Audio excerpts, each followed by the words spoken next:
Hi everyone, Radhe Radhe, जय हिंद, वंदे मातरम। कैसे? उम्मीद करता हूँ आप सभी अच्छे होंगे। अगर आप क्लास 9th में और आपके वार्षिक पेपर होने वाले हैं 2023 और 24 के, तो आपके लिए लेकर आया हूँ मैं most important viral model paper सामाजिक विज्ञान का कक्षा 9 का। यही आपका वार्षिक पेपर में आने वाला है। तो इस वीडियो को आप लोग अंत तक देखकर सभी प्रश्नों को अच्छे से तैयार कर लेना। मैं फुल सोल्यूशन के साथ आपको बताने वाला हूँ, पूरा का पूरा मैं सोल्व करके आपको दिखाऊंगा। बस आप लोग वीडियो पर अंत तक बने रहिएगा। ठीक है, यहाँ पे अपना नाम डाल देना, आपका जो भी नाम है। ठीक है, और आपका जो भी आपका अनुक्रमांक है वो आप डाल देना।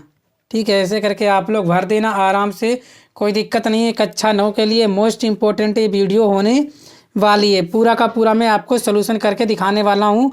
पूर्णांक होगा आपका 70 नंबर का। समय मिलेगा 3 घंटे 15 मिनट का। सामान्य निर्देश आप लोग अच्छे से पढ़ लेना कि जो प्रारंभ के आपको 15 मिनट मिलते हैं वो परीक्षार्थियों को केवल प्रश्न पत्र पढ़ने के लिए निर्धारित हैं। ये प्रश्न पत्र 2 खंडों, खंड आ और खंड बा में विभाजित है। खंड आ में 20 अंक के आपके क्या होंगे, बहुविकल्पीय प्रश्न है। और खंड आ में 50 अंकों का है। खंड बा कितने का है, 50 अंकों का है। इसमें वर्णनात्मक 1, वर्णनात्मक 2 एवं मानचित्र संबंधी 2 प्रश्न हैं।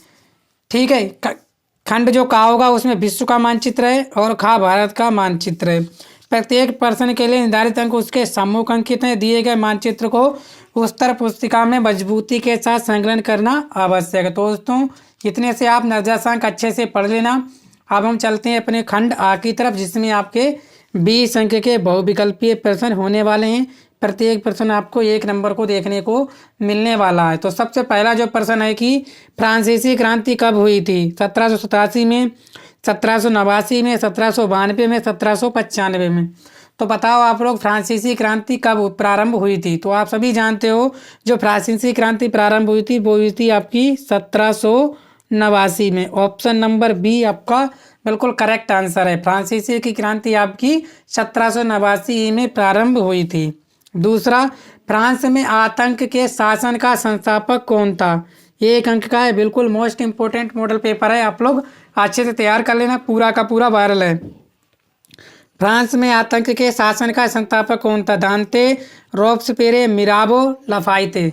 तो बताओ इसका जो करेक्ट आंसर क्या होने वाला है? तो सभी बच्चे कह रहे हैं कि इसका जो आंसर होगा वो हो जाएगा ऑप्शन नंबर सी, मिराबो। ठीक है, ऑप्शन नंबर सी बिल्कुल करेक्ट आंसर है। इसके बाद तीसरा, रूस की क्रांति के प्रमुख नेता कौन था? जो रूस की क्रांति थी उसमें प्रमुख नेता कौन था? Lenin, Stalin, Gorky, Tolstoy. बताओ इसका क्या आंसर होने वाला है तीसरे का?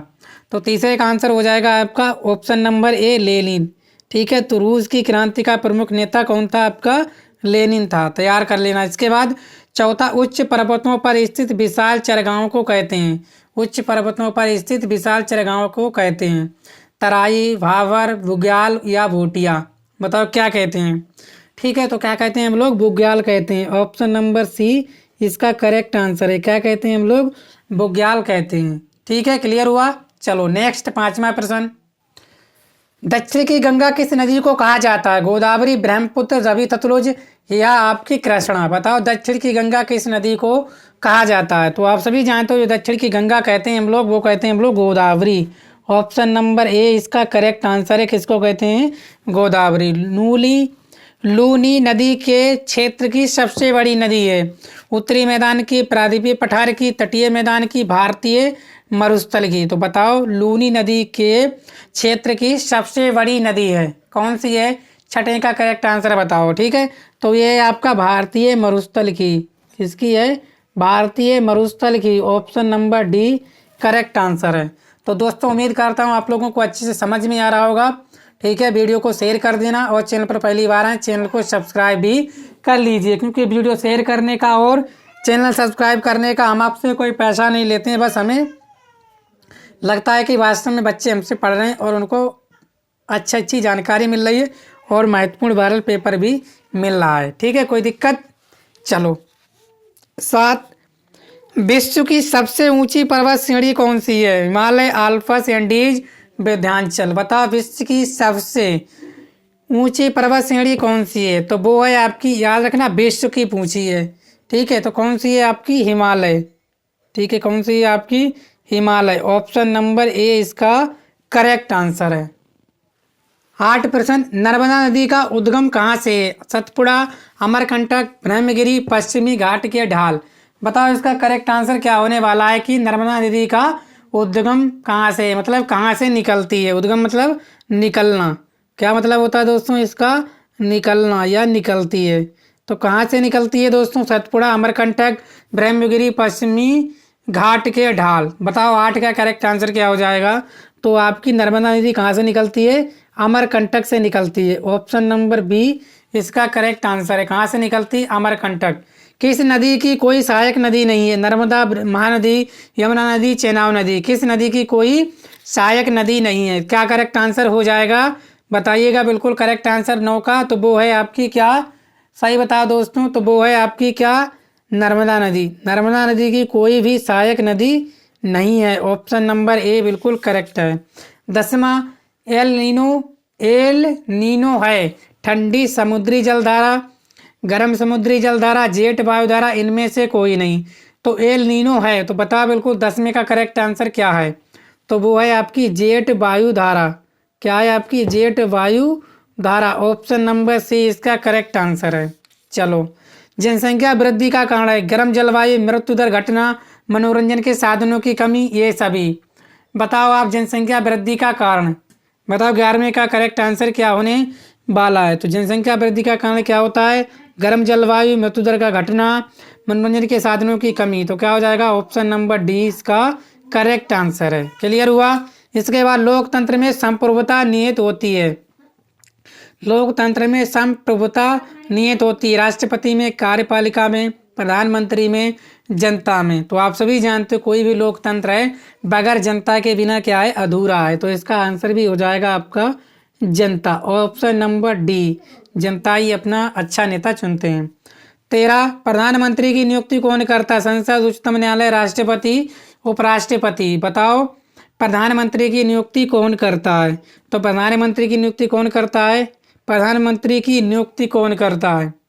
ठीक है, कौन करता है? आपका राष्ट्रपति। ऑप्शन नंबर सी बिल्कुल करेक्ट आंसर है। ठीक है, चलो, वर्तमान में संपत्ति का अधिकार किस श्रेणी में आता है? मौलिक अधिकार, प्राकृतिक अधिकार, कानूनी अधिकार, गैर कानूनी अधिकार। बताओ वर्तमान में संपत्ति का अधिकार किस श्रेणी में आता है? किसका करेक्ट आंसर क्या होने वाला है? तो वो हो जाएगा आपका क्या?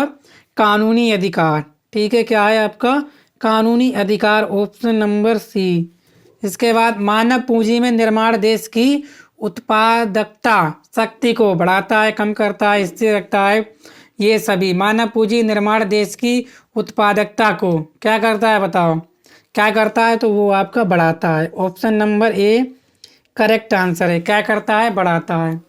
इसके बाद बंगाल का भयानक अकाल पड़ा था 1943, 1953, 1963, 1973। तो बंगाल का भयानक अकाल पड़ा था। कब पड़ा था दोस्तों? तो वो पड़ा था आपका 1943। ऑप्शन नंबर ए बिल्कुल करेक्ट आंसर है। भारतीय संविधान का जनक माना जाता है? राधा कृष्ण, भीमराव अम्बेडकर, राजेंद्र प्रसाद, जवाहरलाल नेहरू। तो भारतीय संविधान का जनक तो आप सभी जानते हो, ठीक है ना? किसे माना जाता है? तो भीमराव अंबेडकर को माना जाता है भारतीय संविधान का जनक। ऑप्शन नंबर बी इसका करेक्ट आंसर है। क्लियर हुआ? इसका 18वां, द स्पिरिट ऑफ लॉज किसकी रचना है? होब्स, लोक, रूसो, मॉन्टेस्क्यू। बताओ द स्पिरिट ऑफ लॉज किसकी रचना है? ठीक है, 18वें का करेक्ट आंसर क्या हो जाएगा? तो वो है आपकी मॉन्टेस्क्यू। किसकी है? मॉन्टेस्क्यू। ऑप्शन नंबर डी इसका करेक्ट आंसर है। 19 अफ्रीका का सबसे पुराना चरवाहा कबीला है? भोटिया, शेरपा, किन्नौरी, मासाई। क्या है? तो अफ्रीका का सबसे पुराना चरवाहा जो कबीला है वो है आपका मासाई। ऑप्शन नंबर डी इसका करेक्ट आंसर है। भारत में टापू की श्रृंखलाएं हैं 4, 2, 5, 7। कितनी है टापू की श्रृंखलाएं भारत में? तो भारत में टापू की श्रृंखलाएं हैं आपकी 2। Option number B correct answer है। चलो, इसके बाद हम करने वाले हैं खंड व वर्णनात्मक प्रश्न वन। लगभग 80 शब्दों में उत्तर देना है। प्रत्येक कितने का होगा? 4 अंक का होने वाला है। सबसे पहला प्रश्न, नेपोलियन के उदय को कैसे समझा जा सकता है? नेपोलियन के उदय को कैसे समझा जा सकता है? अथवा भारत के कुछ चरवाहा कबीलों के नाम लिखिए। ठीक है। तो इन दोनों में से अथवा ये वाला कर दो, चाहे आप ये वाला कर दो, दोनों ही प्रश्न आपके लिए महत्वपूर्ण है, दोनों याद कर लेना, क्योंकि कोई ना कोई प्रश्न आपको एग्जाम में देखने को मिल जाएगा। तो आप लोग इन दोनों में से कोई एक तैयार कर लेना। दूसरा, बांगर और खादर में अंतर बताइए। ठीक है, बांगर और खादर में अंतर, 4 अंक का प्रश्न है। अगर आपको ये नहीं आता है तो ये वाला कर देना। मानसूत्र को एक सूत्र में बांधने वाले को क्यों समझा, बांधने वाला क्यों समझा जाता है। ठीक है, ये वाला कर दो। तीसरा, लोकतंत्र के 4 गुण लिखिए। ठीक है, कितने अंक का है, 4 अंक का है। अगर आपको लोकतंत्र के 4 गुण याद हैं तो आप ये कर देना, अथवा में ये कर देना कि हम गणतंत्र दिवस क्यों मनाते हैं। ठीक है, प्रश्न सभी आपके लिए महत्वपूर्ण है, आपके एग्जाम में आने वाले प्रश्न हैं, यही सब देखने को मिलेगा। चौथा, बेरोजगारी शब्द की व्याख्या आप कैसे करेंगे, 4 अंक का। अथवा में विभिन्न देश के विभिन्न निर्धनता रेखाओं का प्रयोग क्यों करते हैं। चाहे आप ये वाला कर दो, चाहे आप ये वाला कर दो, कोई दिक्कत नहीं होगी। इसके बाद आप वर्णनात्मक प्रश्न बंद करेंगे, उत्तर लगभग 80 शब्दों में देना है। ठीक है ना। चलो, यहाँ पे होना चाहिए था आपका 150 नंबर का, यहाँ वर्णनात्मक 2 होना चाहिए था, कोई दिक्कत। चलो, 1917 ई की रूस की क्रांति के कारणों का विश्लेषण कीजिए, 6 अंक। अथवा डायरेक्टरी क्या थी, आप ये वाला कर दो, चाहे नीचे वाला कर दो, ये प्रश्न मोस्ट इम्पोर्टेंट है। ठीक है ना। आगे, इसके प्रमुख कार्यों का उल्लेख करना किसके, डायरेक्टरी के। इसके बाद 6वां प्रश्न, कश्मीर भारत का स्विट्जरलैंड क्यों कहलाता है। ठीक है, 6 अंक का। अथवा में ये कर देना, भारत में जनसंख्या वृद्धि के कारणों पर प्रकाश डालिए। सभी प्रश्न आपके लिए मोस्ट इम्पोर्टेंट हैं। उम्मीद करता हूँ आप लोग इस प्रश्न पत्र को अच्छे से तैयार कर लेना। 100% यही आने वाला है, पूरा का 100% में दावे के साथ कह रहा हूँ यही आएगा। ठीक है, चलो नेक्स्ट। 7वां, संविधान सभा से आप क्या समझते हैं। संविधान सभा के संगठन पर प्रकाश डालिए, 6 अंक का। अथवा में ये कह सकते हो, गठबंधन सरकार का क्या अर्थ है, क्योंकि आजकल जो सरकारें बनती हैं वो गठबंधन से ही बनती हैं। ठीक है, गठबंधन सरकार की परिप्रेक्ष्य में प्रधानमंत्री की शक्तियों की विवेचना कीजिए। ठीक है, आप ये वाला कर देना, ये आपका लिए बढ़िया है। संविधान सभा से आप क्या समझते हैं, संविधान सभा के संगठन पर प्रकाश डालिए। ये भी कर सकते हो, गठबंधन सरकार का क्या अर्थ है, गठबंधन सरकार के परिप्रेक्ष्य में प्रधानमंत्री की शक्तियों की विवेचना कीजिए। 8वां, राशन की दुकानों के संचालन में क्या क्या समस्याएं हैं। ठीक है, राशन की जो दुकानें चल रही हैं, जिसे आप लोग क्या बोलते हो, तो कोटा। ठीक है, गांव गांव में चलती है कोटा।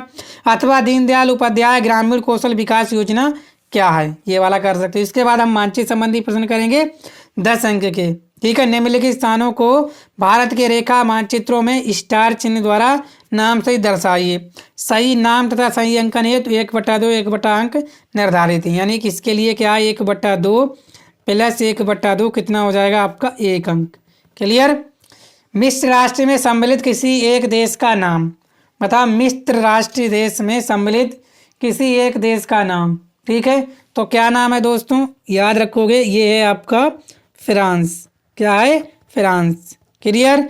इसके बाद केंद्रीय शक्ति में सम्मिलित किसी एक देश का नाम।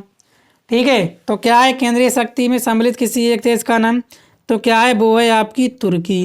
ठीक है, चलो। भारत में उस राज्य का नाम जहाँ गुज्जर बकरवाल समुदाय के लोग रहते हैं, बताओ कहाँ रहते हैं, तो आप सभी जानते वो रहते हैं आपके जम्मू और कश्मीर। कहाँ रहते हैं, जम्मू और कश्मीर। ठीक है। चौथा, भारत अफ्रीका का वह क्षेत्र, अफ्रीका का वह क्षेत्र जिसे मसाई लैंड कहा जाता है। किसे कहा जाता है, तो मसाई लैंड को ही मसाई लैंड कहा जाता है। ठीक है, ऐसे करके मानचित्र में आप दर्शा देना। भाई स्थान 1789 की क्रांति के समय फ्रांस की राजधानी थी। ठीक है, कौन सी राजधानी थी, तो याद रखेंगे वो राजधानी थी आपकी वर्सराय। ठीक है, ये क्लियर आंसर है। ठीक है, इसके बाद ये सभी प्रश्न हैं। ठीक है, भारत के पश्चिमी घाट से पूर्वी घाट तक बहने वाली नदियों का नाम इस चिन्ह के द्वारा सबको मानचित्र में दर्शाना है। राजस्थान के मरुस्थल का नाम आपको इस चिन्ह द्वारा मानचित्र में दर्शाना है। भारत के पूर्वी तट पर स्थित बंदरगाह को इस चिन्ह के द्वारा दर्शाना है। इसके बाद उत्तर भारत की राजधानी जो भी हो, ठीक है, चिन्ह द्वारा नाम सहित। ठीक है, कोई दिक्कत। गुजरात में स्थित खाड़ी का नाम इस चिन्ह द्वारा मानचित्र में आपको दर्शा देना है। ठीक है, तो उम्मीद करता हूँ आप लोग समझ पाए होंगे। वीडियो को शेयर कर दीजिए, चैनल पर पहली बार आए हैं चैनल को सब्सक्राइब भी कर लीजिएगा। ठीक है, अगर आप चाहते हो हमें लघु और दीर्घ के उत्तरों के आंसर मिल जाए प्रश्नों के, तो आप कमेंट बॉक्स में कमेंट कर देना। ठीक है, थैंक यू।